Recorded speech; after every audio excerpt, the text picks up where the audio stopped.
Hello and good evening बच्चों। तो कैसे हो आप सब। चलिए अब हम स्टार्ट करते हैं रे ऑप्टिक्स का और एक लेक्चर, जिसमें मैंने आपको बोला था मैं कुछ अच्छे सवाल की आपको जो है प्रैक्टिस करवाऊंगा। ये सवाल जो है प्योरली एडवांस के बच्चों के लिए है। तो जो मेंस के बच्चे या नीट के बच्चे वो भी इसका सोल्यूशन देख सकते हैं, उनकी मर्जी है। अगर वो लिखना चाहे तो ठीक है, अगर नहीं लिखना चाहेंगे तो कोई बात नहीं। बट एडवांस के बच्चों को ये सवाल देखना बहुत ज़रूरी है। इसके बाद जो है मैं आपको कुछ मेंस के सवाल भी करवाऊंगा इसमें, ठीक है। तो बने रहिए, इसमें जो है मेंस और नीट के बच्चों को भी कुछ ना कुछ तो सीखने को ज़रूर मिलेगा, ठीक है। तो चलिए, यहाँ पर हमसे सवाल कह रहा है find the area of triangle formed by S. ये जो एस यहाँ पर एक ऑब्जेक्ट है, इससे और इसकी जो दो इमेजें बनेगी उससे। तो देख लीजिए, अगर एस यहाँ पे है तो ये मिरर क्या करेगा, ध्यान से देखना सर। ये तो इसकी इमेज बनाएगा, ये इसकी इमेज यहाँ पर कहीं बनाएगा। इसको हम बोलेंगे S1। जितना दूर इससे होगा उतना ही दूर इससे भी होगा, ठीक है। तो मुझे इसको थोड़ा सा यहाँ पर बनाना पड़ेगा, क्लियर है। सिमिलरली सर ये मिरर भी क्या करेगा, ठीक है सर। इससे हम परपेंडिकुलर ड्रॉ करेंगे और परपेंडिकुलर डिस्टेंस पर हमें जो है सर इसकी इमेज यहाँ पे S2 देखने को मिलेगी। कह रहा है इनसे, इन तीन इमेज से जो अब ये ट्राइंगल बनेगा इसका हमें एरिया निकालना है, क्लियर है। ये एंगल भी 60 है, ये एंगल भी 60 है। तो आराम से देखो सर, ये जो आपने यहाँ पे परपेंडिकुलर डाला तो सर ये तो 90 बनाएगा। अब ये देखो, ये अंदर वाला ट्रायंगल आप ध्यान से देख लो, अंदर वाले साइड एंगल्स का सम होता है 180। अगर ये 60 है, ये 90 है, दैट मीन्स सर बचा हुआ एंगल होगा 30 डिग्री। सिमिलरली ये एंगल भी कितना बचा हुआ होगा सर, ये भी होगा 30 डिग्री। क्या क्लियर समझ आ रहा है? हाँ सर। तो सर ये डिस्टेंस यहाँ से यहाँ तक कितना होगा, ये क्वेश्चन में जो है यहाँ से लेके यहाँ तक जो डिस्टेंस है वो क्वेश्चन में गिवन था 2 मीटर। कितना गिवन है सर, यहाँ से लेके इस पॉइंट तक का डिस्टेंस है 2 मीटर। तो 2 मीटर का एक कंपोनेंट इधर आएगा 2 cos 30। तो एक कंपोनेंट इस 2 का इधर आएगा 2 cos 30 डिग्री। तो सर अगर ये 2 cos 30 है तो सर ये भी कितना होगा 2 cos 30 डिग्री होगा, क्लियर है।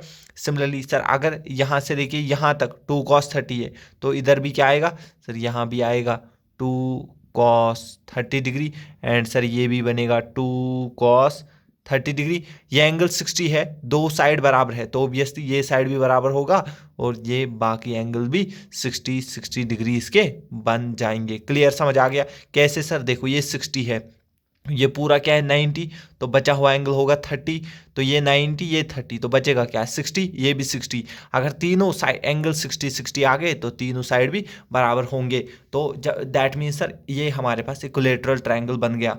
और आपको पता होना चाहिए इक्विलेटरल ट्रायंगल का एरिया होता है √3/4, √3/4 L स्क्वायर, और L होता है इक्विलेटरल ट्रायंगल का साइड। तो L तो अब इसको निकालो या इसको निकालो, आराम से आप बोल सकते हो। तो सर जो L की वैल्यू है वो हम यहाँ पे बोल सकते हैं सर, यहाँ से यहाँ तक 2 cos 30 फिर 2 cos 30, यानी कि L क्या है दो बार, यहाँ से यहाँ तक 2 cos 30 फिर 2 cos 30, यानी कि 2 टाइम्स 2 cos 30 डिग्री के बराबर है।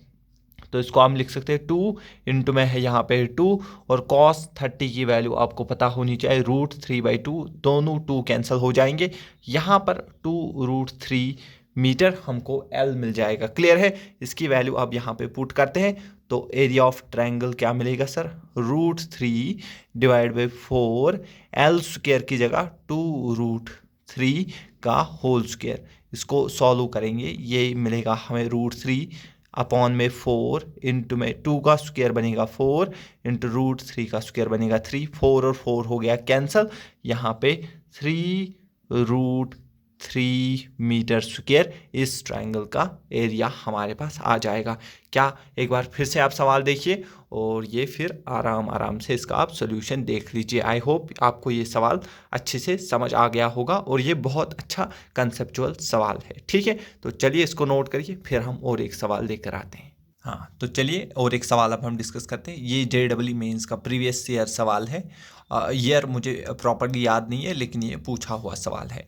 इसमें क्या कह रहा है, हमारे पास इस तरीके का असल में एक ऑप्टिकल फाइबर है जिसकी लेंथ है 2√3 मीटर एंड उसकी विड्थ है 0.2 मीटर। ठीक है, तो यहाँ पर हमारे पास एक लाइट आती है जो इसके साथ कितना एंगल बना रही है, 30 डिग्री एंगल बना रही है। तो सवाल में हमसे पूछा है नंबर ऑफ रिफ्लेक्शंस यहाँ पर कितनी होगी। तो आप बोलोगे सर देखिए, अगर ये जो है इंसिडेंट रे है ये नॉर्मल है, इसने 30 डिग्री एंगल बनाया है, तो सर रिफ्लेक्टेड रे भी कितना एंगल बनाएगी, सर वो भी इसके साथ एंगल बनाएगी 30 डिग्री। क्या इतना क्लियर है? ठीक है सर, तो मैं बोल सकता हूँ ये पहली रिफ्लेक्शन हुई और मैं यहाँ पे एज्यूम करूँगा इसने कितना, या ये एक्स डिस्टेंस आगे चला, फिर और एक होगा, फिर ऐसे और एक होगा, वो एक्स एक्स जो ये आगे चलता जाएगा। क्लियर है? तो पहले अगर मैं एक्स का वैल्यू निकालूंगा तो एक्स से मुझे क्या पता चलेगा, एक रिफ्लेक्शन में कितना डिस्टेंस कवर हुआ। फिर इसी तरीके से ध्यान से देखना, यहाँ से देखो, फिर से ये इसके ऊपर पड़ेगा और फिर यहाँ से फिर एक्स ये आगे कवर करेगा, क्योंकि ये अगर 30 है तो ये एंगल भी 30 होगा। तो फिर जो है यहाँ पर ध्यान से देखेंगे तो ये एंगल भी 30 होगा। दैट मीन्स ये जो डिस्टेंसेस कवर करता जाएगा आगे, वो हर एक रिफ्लेक्शन में एक्स एक्स डिस्टेंसेस आगे कवर करता जाएगा। क्लियर है?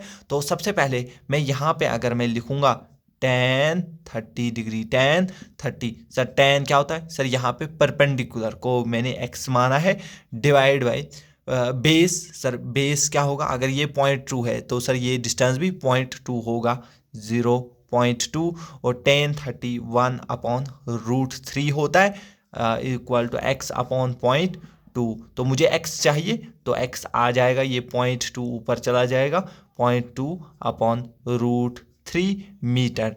ये क्या है सर, ये मुझे मिल गई डिस्टेंस फॉर वन रिफ्लेक्शन। ये मेरे पास एक रिफ्लेक्शन में कितनी डिस्टेंस रिक्वायर्ड है वो मिल गया। तो सर मुझे क्या निकालना है, सर मुझे तो नंबर ऑफ रिफ्लेक्शंस निकालनी है, नंबर ऑफ रिफ्लेक्शंस निकालनी है। तो नंबर ऑफ रिफ्लेक्शंस क्या होगा, मेरे पास मैं देखूंगा टोटल मेरे पास कितना डिस्टेंस है। तो मेरे पास टोटल डिस्टेंस है सर 2√3 मीटर मेरे पास टोटल डिस्टेंस है, और एक रिफ्लेक्शन में इतना डिस्टेंस यूज़ हो रहा है 0.2/√3। क्लियर है? ये √3 ऊपर चला जाएगा, यहाँ पे तो भी 2 बचा है, इंटू में √3, और ये √3 भी ऊपर चला जाएगा, डिवाइड में बचेगा 0.2। √3 इंटू √3, सर ये तो हो गया 6, यहाँ बचा 2 इंटू √3 सॉरी ये तो 3 बचेगा, अपॉन में 0.2 बचेगा। क्लियर है? तो ध्यान से अगर मैं करूँगा, इसको भी 10 से मल्टीप्लाई करूँगा और ऊपर भी मैं 10 से मल्टीप्लाई करूँगा, तो ये ध्यान से देखो आप क्या होगा सर, 0.2 इंटू 10 हो गया 2 और 2 कैंसल, सर ये हमारे पास क्या आ गया आंसर, 30 रिफ्लेक्शंस होंगी। कितनी रिफ्लेक्शंस होंगी? 30 रिफ्लेक्शंस होंगी। जबकि हमको डायग्राम से 2-3 ही लग रही थी, लेकिन कितनी रिफ्लेक्शन होंगी इसमें, 30 रिफ्लेक्शन इसके अंदर हो जाएगी। ठीक है, ध्यान से क्वेश्चन फिर से देखिए और आराम से इसका सोल्यूशन आप नोट करते जाइए। ठीक है, आई होप आपको ये सवाल भी अच्छे से समझ आ गया होगा। हाँ, तो चलिए अब हम और एक सवाल डिस्कस करते हैं। ध्यान से देखना, अगर मैं आपको सिंपल बोलूँ, ऐसे मेरे पास 2 मिरर है, अगर मेरे पास क्या है, एक मिरर ऐसे है, दूसरा मिरर इस तरीके से है, और यहाँ पर अगर मैं कहीं पे भी एक ऑब्जेक्ट को रखूँगा तो इसकी कितनी इमेजेस बनेगी? आप बोलोगे सर डायरेक्टली हम बता सकते हैं, इससे जो है 3 इमेजेस बनती है। कितनी इमेज बनेगी? आप बोलोगे सर डायरेक्टली हम नंबर ऑफ इमेज बता सकते हैं, 360/θ। यहाँ पर आप कर दीजिए 360 और थीटा है 90 डिग्री, तो सर यहाँ पे तो 4 मिल रहा है, लेकिन आपने बोला था जब भी आपको n आएगा, नंबर ऑफ इमेजेस जब भी इवन आएंगी, जब ये इवन के बराबर आएगा तो हमेशा -1 करना है। दैट मीन्स 4 - 1 3 इमेजेस आपका आंसर होना चाहिए। क्लियर है? लेकिन पहले आप इसको नोट करिए, लेकिन मेरा सवाल थोड़ा सा चेंज होगा, पहले आप इसको तब तक नोट कर लीजिए। अब ध्यान से देखो, मैंने दो मिरर्स को इस तरीके से रखा है। अब यहाँ पर ऑब्जेक्ट रखा है तो आपको नंबर ऑफ इमेजेस यहाँ पे कैलकुलेट करनी है। तो बच्चे जनरली क्या बोलते हैं, वो इसको एक्सटेंड करते हैं, ऐसे ऐसे इस मिरर को एक्सटेंड करेंगे, इसको भी। उनको लगता है ये तो 90 डिग्री पे है, तो आंसर वो 3 दे देते हैं और उनका आंसर गलत हो जाता है। अगर आप ऐसा करोगे दैट मीन्स फिर क्या फ़ायदा था, मैं तो इनको मिला कर ही देता, मुझे क्या ज़रूरत थी इनको दूर दूर रखने की। दैट मीन्स ये अलग क्वेश्चन है, और अगर आपने इनको एक्सटेंड किया तो वो सवाल चेंज हो जाएगा जो मैं पूछना चाहता हूँ। क्लियर है? दैट मीन्स ये सवाल फिर चेंज हो जाएगा। तो एग्जामिनर बार बार इस सवाल को जो है पूछ लेता है आपसे। तो सिंपल, अब कुछ नहीं करना है, फंडामेंटली आपको देखना है। देखिए यहाँ पर आपने ऑब्जेक्ट रखा है, तो एक रे तो सर ऐसे निकलेगी, ठीक है। जब भी वो इससे टकराएगी तो सर वो रे वापस आ जाएगी। क्लियर है? एंड सर दूसरी रे यहाँ पे टकराएगी, एंड सर जितना एंगल वो बनाएगी उतना ही एंगल रिफ्लेक्टेड रे भी बनाएगी और वो यहाँ से चली जाएगी। सर ये रिफ्लेक्टेड रे तो यहाँ से जा रही है एंड वो वहाँ से, दैट मीन्स ये नहीं मिलेंगी यहाँ पर कहीं। दैट मीन्स इनको मिरर के पीछे एक्सटेंड करके हमको मिलाना पड़ेगा। दैट मीन्स इसकी इमेज यहाँ पे बनेगी। क्लियर है? हाँ सर। अब देखो, ये जो रिफ्लेक्टेड रे गई, क्या ये कभी इससे टकराएगी? नहीं। क्या ये रिफ्लेक्टेड रे इससे कभी टकराएगी? नहीं। दैट मीन्स बस इसकी एक ही इमेज बनेगी, फर्दर इसकी कोई इमेज नहीं बन सकती है। वहाँ पे मल्टीपल इमेज क्यों बन रही थी? इससे निकलने वाली रिफ्लेक्टेड रेज वो इस पर टकराती थी, लेकिन ये कभी भी इस पर नहीं टकराई। ये तो इधर जा रही है, ये इधर, ये कभी भी इस पर नहीं टकराएंगे। ठीक है। सिमिलरली अब इस मिरर के लिए इस ऑब्जेक्ट से कुछ इंसिडेंट रेज ऐसे निकलेगी, यहाँ पे टकरा के वापस चली जाएगी इस तरफ। क्लियर है? हाँ सर। एक जो है सबसे एक्सट्रीम यहाँ पर जाएगी, जितना इसने इधर बनाया होगा एंगल उतना ही रिफ्लेक्टेड रे। दैट मीन्स एक इंसिडेंट रे रिफ्लेक्टेड रे यहाँ से जा रही है, दूसरी यहाँ से जा रही है। दैट मीन्स क्या ये रिफ्लेक्ट, तो दैट मीन्स ये तो आगे कहीं नहीं मिल रहे, मिरर के पीछे इनको मिलाना पड़ेगा। यहाँ पर दूसरी इमेज बनेगी I2। क्या ये इसकी रिफ्लेक्टेड रे कभी इस पर पड़ेगी? नहीं। क्या ये रे कभी इस पर पड़ेगी? नहीं। दैट मीन्स यहाँ पर सिर्फ दो ही इमेजेस हमको बनेगी, क्योंकि यहाँ पर फिर से इसकी कोई रिफ्लेक्टेड रे इस पर या इसकी कोई रिफ्लेक्टेड रे इस पर नहीं पड़ रही है, इसलिए यहाँ पे मल्टीपल इमेज नहीं बनेंगी। यहाँ पर सिर्फ दो ही इमेज बनेगी। नंबर ऑफ इमेजेस यहाँ पे आंसर हो जाएगा 2। और ये बहुत इंपॉर्टेंट सवाल है, ये हमेशा आपको दिमाग में रखना है, पूरा प्रॉपर इसको देखकर जाना है। क्लियर है इतना? ठीक है, तो इसको भी आप नोट डाउन कर लीजिए। हाँ, तो चलिए और एक इंपॉर्टेंट सवाल अब हम डिस्कस करते हैं।